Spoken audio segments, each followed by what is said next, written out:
Hello, hello, ladies and gentlemen. This is your girl Mitzi, and this is Mitzi. Let's think about it. Today, we are thinking about the evolution of a baby boomer.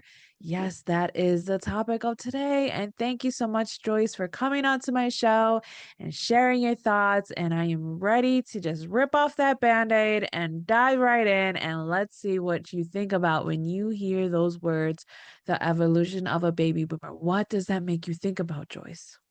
Well, I turned 75 in February. So, um, in that time, I started out as a wild and crazy hippie chick. And my mother said that I was I forget exactly what her word, but basically a spark plug, a wildfire from the moment I was born. And so I sort of ran through childhood like a little tornado, and then kind of became a juvenile delinquent in my 30s and started Mm. misbehaving and acting out. And I've had a big, huge, full life. I've done a million things that a lot of people have on their list of something they'd like to do someday, and I've done a ton of it. Like I owned my own business. So from 1973 to 83, I owned a store. It was a record store, which was also a head shop. I don't know if you know what that is, but it's where people buy bongs and Oh, yeah, so I sold bongs from 73 to 83. And then I was a singer in a band for 5 years. And my band had a video on MTV to a song I wrote. A lot of people say, oh man, I wish I could be in a rock band. My band opened up for the Go-Go's. We opened up for Meatloaf. Um, you know, wow. so I've had all these exciting adventures. Um, some people, their life goal is they want to marry and have a family. I married my college sweetheart. We had two beautiful kids. And then 10 years into the marriage, I got, curious and I wanted to experience being with other men. So I gave him an ultimatum and said I wanted to date, so we could either have me move out and date or we could try an open marriage. He agreed to the open marriage. So I think they call it polyamory today, but Yeah. back in the 70s, we called it an open marriage. And so I started dating, and then I met this younger guy, and I thought he was so hot. I wanted him to, be around all the time. So I moved him into our house for the last 6 years of the marriage. And, ultimately, um, that decision transitioned me to the next part of my life, which is it turned out that the guy who agreed to move in with some lady and her husband and the two kids was an alcoholic. Big shock, right? Yeah. And so behind his alcoholism, I became really nuts. I wasn't used to somebody who didn't follow through and was unreliable and was having car accidents and punching holes in the wall of our house and, punching out his windshield and just all this craziness that comes with alcoholism. I didn't really have any exposure to alcoholism growing up. I was very fortunate. I had two very stable parents. My dad was in the military. I lived all over the world. I lived in Japan when I was 5 years old. I lived in Germany from fifth grade to eighth grade. My mom's Japanese Hawaiian, so she was from a huge family in Hawaii. My Yeah. dad, she was from a huge Mormon family. My dad was from a huge Catholic family, and they both abandoned their religions in order to get together. So I didn't grow up in a religious household, but I did grow up in stability. My folks were Yeah. together 52 years when my dad passed. So my crazy behavior did not come from them. Do you know? Yeah, yeah, that was a choice. You just wanted to explore, you just wanted to be adventurous, you Yep, just wanted to know, and you allowed yourself to explore, you allowed yourself to wander, you allowed yourself to go into the what ifs of the unknown of life, yep, and you'll figure it out as you go. And it sounds like you lived a very fulfilled life that if you were to, God forbid, die tomorrow, you would die happy knowing that you did everything that you've ever wanted to do, that you right. lived your life 10 times over. And I And think guess that's what? the It's go that's just ahead. the first half. That's just the first half. So all of that happened. And along the way, I became a marijuana addict and an alcoholic because you can't be in all that craziness and not be part of the whole party scene. So at that head shop, I would, bring booze to work with me. Yeah. And I would Yeah. drink while I was working. So I would decide ahead of time what I wanted to drink during my shift. And I would be, drinking screwdrivers or beer or gin and tonic while I sold you your Led Zeppelin album or, your Roach clip. Yeah. And so, and or I'd get stoned while I was working. We had this rack of incense and I would take incense and go to the back and, in the bathroom and burn a stick of incense and get high in the middle of my shift. And I was in Indianapolis, Indiana. And I don't know if you know anything about Indiana, but it's like really conservative. People don't really act like this. They weren't acting like this. I was making all of this up by myself. Um, so at the end of the day, at Yeah. 40 years old, I found myself divorced. And now the boyfriend he's, you know, pretty much out of the picture. So I'm alone and I'm deciding I'm moving from Indiana to California to pursue my dreams because Yeah. my bachelor's was in theater, my master's was in radio and television, and I had done some commercials and I'd been in some plays and I, shot this music video with my band, et cetera, et cetera. But I wanted to come out to LA and pursue acting, full time. And I was 40. I was 40 years old. And my children announced that they weren't coming with me. And that was a huge trauma and a big turning point in my life because they were 13 and 16-year-old girls and they were not moving with their mom. They were going to stay in Goober, Indiana, instead of come out with me to groovy California. I was devastated. And so Yeah. when I came to California, I got sober. And so the second half of my life began Mm. because sober Joyce doesn't behave the way loaded Joyce did. Yeah, yeah, I love your story because it just shows really how much you changed, how much you evolved, and how much you lived through.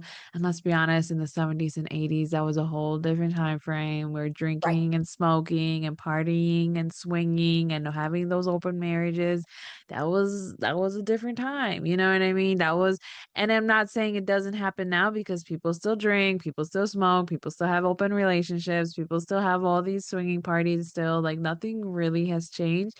It's just about like the media. How much is it actually going out into the world? You know what I mean? Back got it. then, Yeah, we they didn't didn't have have that computers. technology. No, you had the mail and word of mouth. So whoever was coming to smoke with you and drink with you and hang out with you and do these wild parties with you, it was all word of mouth. And house parties were a whole different avenue versus what they are now. You know what I mean? House parties were real house parties back then. You used to really dance. You guys used to really smoke. You guys used to really drink. You know what I mean? Have a good time in a different way. You know what I mean? The cocaine was different back then. You know what I mean? Like so many different things were back then versus what it is now. But it just shows like if your mind is just open into just leaning on what you want, then you can see it through. You know, you can see it in your Well, life. and the thing is, once I was out here and I was getting sober, it's like, okay, now what are you going to do for a living, right? Yeah. And we had closed our record store for the previous 5 years before I left Indiana, and I had been teaching college. So I was a college instructor for 5 years for I think maybe five different universities. There was one that I Wow. taught every year, and then all these others would hire me for a semester or so. And so I thought, oh, I'll be a teacher. So I came out here and I had my teaching credential that I had kept from back in the 70s. I had always kept it current, but I had never been a full-time teacher in my life. And so I went in sobriety. I was told that I should suit up and show up and see whatever God put in front of me. And so I went back to school. I got a special ed credential, and I spent 23 years teaching special education. Wow. That's a whole different life than working in a head shop and singing in a band. Do you know what I mean? So that's the evolution. And over time, my first 8 years, I pretty much didn't date at all in my first 8 years of living in LA. So I went from marrying the first guy I ever slept with and then having that boyfriend. So always, always, always being with a guy to like, no, you're not dating. It was very traumatic, but the universe had other plans for me. And then over time, I met and married the guy I'm married to today. And he and I just returned from a 3-week trip. We went to, he had a conference in Belgium. So we went to Brussels, we went to Athens, we went to an island called Paros in Greece, we went to Antiparos. We went to Antiparos and spent the day touring an olive grove and doing olive oil tasting. You know how people go and visit vineyards and do wine tasting? So sober people do other things. You know what I'm saying? We were doing olive oil tasting. And Oh, I then love we that. went to Croatia Mhm. and spent, time in this area called Split and another several days in an area called Dubrovnik where they shot Game of Thrones. And then we went back to Brussels and he went to his conference. And Wow, that and is over beautiful. yeah, and over the trip we celebrated his birthday. He is 6 years my junior. No, 12 years, my junior. So he just turned 63 while we were traveling. He also turned 37 years sober while we were Mm. traveling. So he is sober longer than I. If I don't drink or get high between now and August 20th, I will turn 35 years sober. He's 37 years sober and he had his sober birthday. We were able to go to recovery meetings live in Greece, live in Brussels, on Zoom in Croatia, and then we celebrated our 26th anniversary while we were in Croatia. And he is such a romantic that he had researched and he found this place called the Love Memories Museum. He said, Oh, let's do that on our anniversary. So that's what we did. We went to the Love Memories Museum. that is so amazing. But it just shows and it gives hope for those people who are thinking about stepping into sobriety and not sure of how they can really live their life sober and Yes. then realize like you can still live a life, you know what I mean? There's a way to still enjoy life without having to be high all the time or having to drink all the time, you know what I mean? Or Yep. being in a state of mind where you're not technically present, you know what I mean? Because Exactly. if you think about it when you're drinking and when you're high, whatever your drug of choice is, you're not really present, you know what I mean? You're I love the just way you put that. existing. Yeah, exactly. You're just existing and your body's there, but your mind is somewhere else. You know what I mean? Your heart Yeah, is somewhere else. So it's just like when you're 100%. able to have sobriety, especially for that long. And I love the fact that you were like their sobriety birthday and we celebrate his sobriety birthday. I love that because that is another way of birth. You know what I mean? That is a Yes, way of just coming the out into the rebirth. world. Yes, a rebirth. That's the right word. It's a Yeah. it's a rebirth that people don't really talk about. And I respect people people who have this sobriety and they put their boundaries down and they just say no. And I and I also love what you said, if I don't smoke or drink come September. You know what I mean? I respect it. I respect it because some people don't realize like it could be a possibility. The I live temptation's in always California. there. Where are Exactly. And you? I'm in Wisconsin, but being in California alone, I mean, you're exposed to everything that's kind of legalized, you know, and drugs is available Right. for There's a pot everybody. store on every corner. Exactly, exactly. So it's just like it makes it available. I mean, over here in Wisconsin, there is a bar in every corner. There's a liquor store in every block. It's You know what I mean? my first time getting high was in Minong, Wisconsin. Uh, Stop. I was a camp counselor, and all the kids brought weed to camp. But it was another counselor who got me loaded. She asked me to come into town with her. So we go into this little town and sit on the benches at a baseball diamond. And she, whips out this joint and I smoke it. And I said, I'll try it, but I don't think I'm going to like it because I've tried repeatedly to smoke cigarettes and I just can't get the hang of it. I Yeah. don't like smoking. I just was in love. It was love at first It's toke. different. I'm telling you, it's a whole different experience. Like Yes. cigarettes, it's like I don't know. I don't get it either. I don't get the point. If anything, it burns my throat. It's Yeah. not for me. I Yeah. know exactly what you mean. But when you smoke weed, it's a whole different avenue. It's a whole different experience. And it's a whole different like I don't know how to explain it. Like you have Oh to yeah. have done it to have known it to know what we're talking about. So I thought I I know what would you do it to the day I died. From that moment, I thought, oh, now this is a good time. I will be on my rocking chair on my porch smoking till the day I die.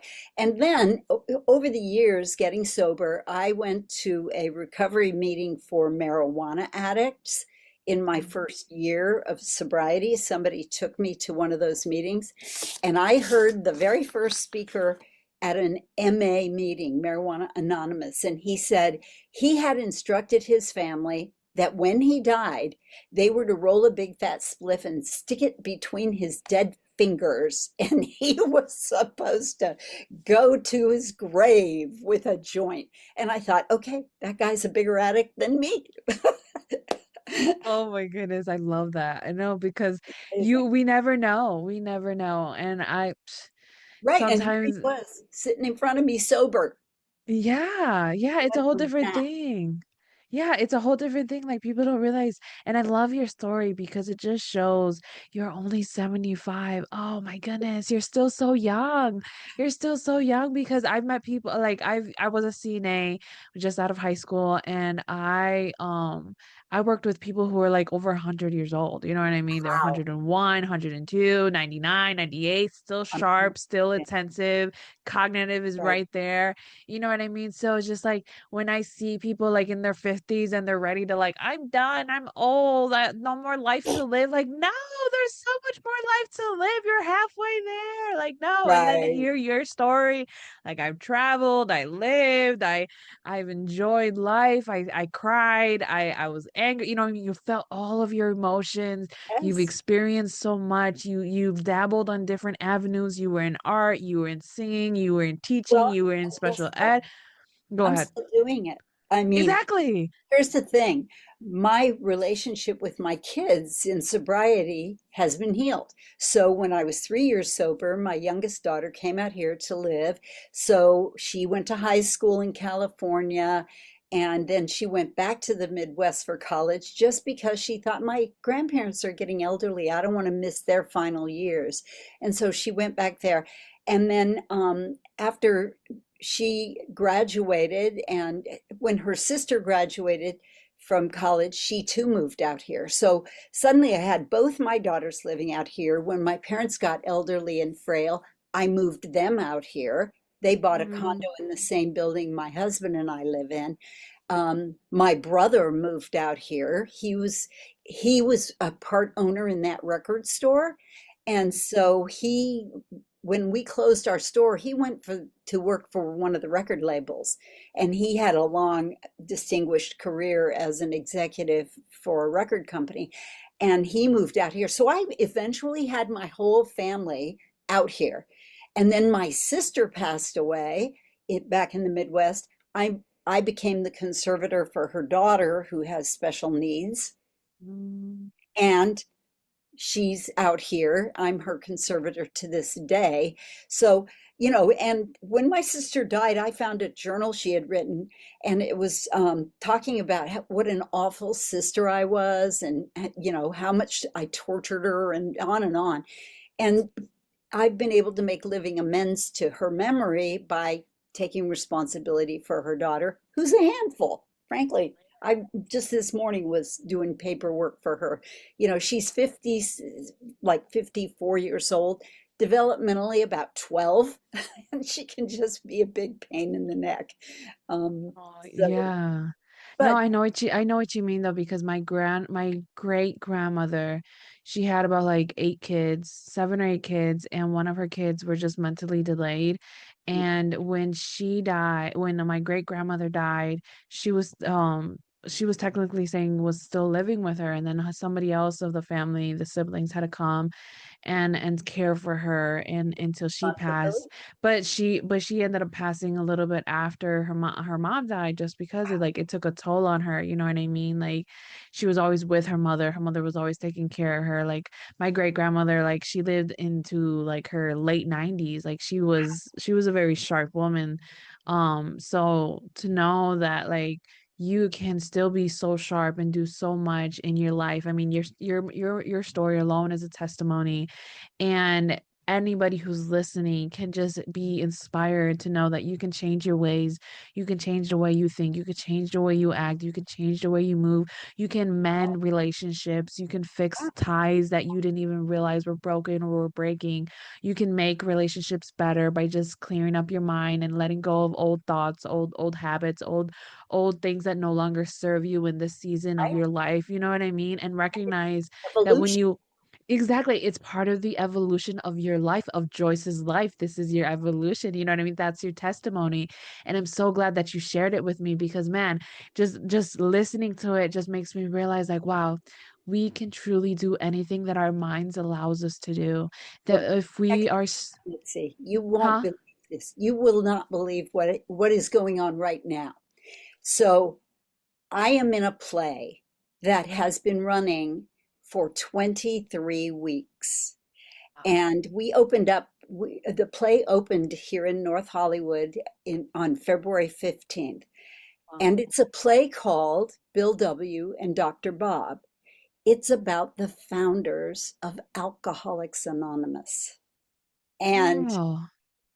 I play Dr. Bob's wife, a character named Ann Smith. And she and Bill W.'s wife were the founders of the group called Al Anon, which is for Friends and Family of Alcoholics.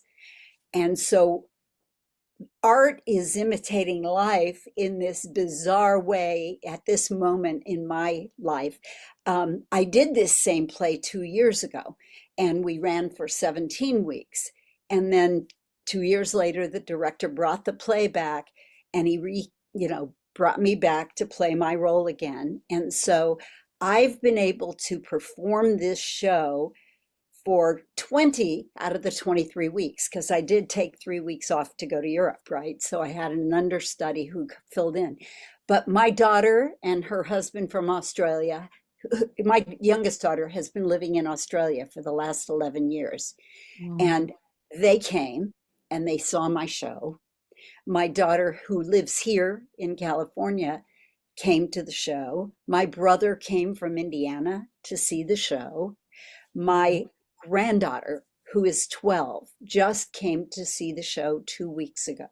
She's Oh. never seen me act. She's seen videos, but she had never seen me on a stage acting. And she doesn't really understand. She said to my husband in the middle of the play, "What's the difference between being a drunk and being drunk?" Isn't that a great, That's a valid question. You is know what that I mean? great? Yeah, I mean, that's a valid question. That's a real for a kid, question that, yeah, for a kid. I mean, that's the way that she's thinking already is absolutely amazing. Like, kudos to her for her to right? just think that to try to differentiate the two Yeah. because people don't realize the Yeah. What's difference a or drunk? they, What is a yeah, drunk? If you're yeah, like, 12 years old, you yeah, called that's that person a amazing. drunk. That person called himself a drunk, but then he also talked about being drunk. What's the difference? She's Yeah. asking. Yeah, that's So valid. That's cool. a real thing. I love that. I mean, Isn't that you are amazing though? you're sparking thoughts, you're sparking possibilities. You allow people to realize anything is possible in your life as long as you take that step, as long as Right? it's what you want. Because it sounds like everything that happened or everything that you wanted, it happened because you wanted it. You didn't see a no because you made it possible. And oh my goodness, Joyce, time is catching up to us. And Okay. it's sad because it's like I can keep talking to you and I can just listen to your stories every day. I love people like you who just know how to just share their life and Well, share I their do have a stories. book. I wrote a book called Evolution of a Baby Boomer, Life Beyond Sex, Drugs, and Rock and Roll. And Yes. it's everywhere. It's on Amazon. And here's the thing. The way I wrote the book is I wrote, this happened. I wrote a song about it. Here are some of the lyrics. And then in the audio book, I say, this happened. I wrote a song about it, and a recording of my band playing the song comes in. And so I narrate the book, and my band recording the music is there. And being in that band was very exciting because our guitar player was Meryl Streep's brother-in-law, still is. So she came Oh, to one of our shows once. And oh. when I first moved out to California, she and her husband had a house out here. And so the brother came out and I got invited to dinner. So I had dinner at Meryl Streep's house. Oh, awesome. Oh my It's goodness. very So cool. I know that time is catching up to us. So what can Yes. be some lasting words that you can leave us off with to keep on thinking? Well, it is never too late. It's a big, beautiful world out there.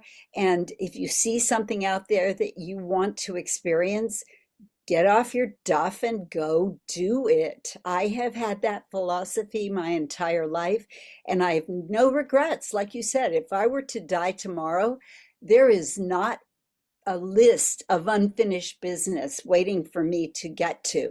Because, my husband got that conference in Belgium, and I said, let's go some places we've never been. So we Yeah. went to Belgium, we went to Greece, we went to Croatia, and everywhere we went, people were so loving and accepting. And, you know, I had to Hey. apologize for the chaos in America, but, you know, so be it. It is, yeah, it is what it is. It's okay. But that is amazing because it does give people hope. Like whatever that you're looking at, whatever that your situation is being right now at this moment, it doesn't define you. It doesn't entrap you and it Doesn't limit doesn't you. exactly that's was the next one. It does not limit you. And I think that's the beauty of life is that it allows us to keep going. Just we just have to keep going as well with it. We just have Keep to continue evolving. to yes, keep evolving. That's the word of the day. Evolve, ladies and gentlemen. So, with that being said, go check out Joyce. I have access to her website that has access to all her great content, that has access to her book, Yes. so that you can continue on thinking. So, with Thank that being you. said, bye. Bye, Mitzi. Thanks for having me.